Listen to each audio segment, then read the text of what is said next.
What are your thoughts on off-label treatments in general? Like, I know this comes up a fair bit in clinical practice. It's like, okay, well, I have a theory here. It's not founded in, the literature at this point, but maybe going for an ADHD medication when it seems like more of a depressive symptom. Like, how often do you wind up kind of picking and choosing your different potions that don't necessarily match the indications?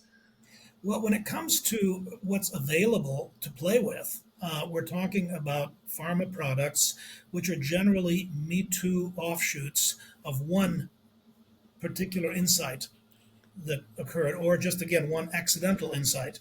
So when we saw lithium, it was very unique because there's no way you can do a Me Too for lithium. Having said that, because it worked in bipolar disorder, people decided let's try it in unipolar depressive disorder, and it appears to have some efficacy, certainly in prevention of unipolar depression. It has efficacy when you add it to an antidepressant, even if someone is not bipolar. So those kind of experiments go on all the time, and they definitely occur, in the clinic, so to speak, as well as within academic centers. But after lithium, you had antipsychotics, which again came up in the early 1950s. By the way, think of this time frame. I mean, any other branch of medicine, you wait 10 years and the world has turned upside down in terms of what you have to offer patients. We're still using stuff from like 80 years ago. You had antipsychotics from the 50s, a bunch of Me Too antipsychotics.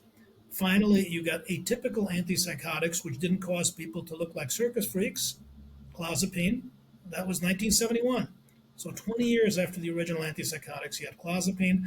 Um, Within 5 to 10 years after the antipsychotics, you had your first antidepressants, accidentally MAO inhibitors, which were given to tuberculosis patients, and which turned out to make some of them giddy. And that all of a sudden became an antidepressant.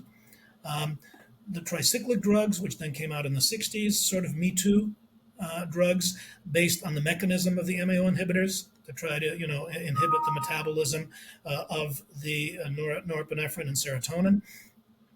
The next big revolution was the SSRIs. When I was training, the first one, came about in the late 1980s, and we're still there. We're 40 years later. We're still doing SSRIs, which, by the way, are not as strong and effective as tricyclics and MAO inhibitors from 60 and 80 years ago.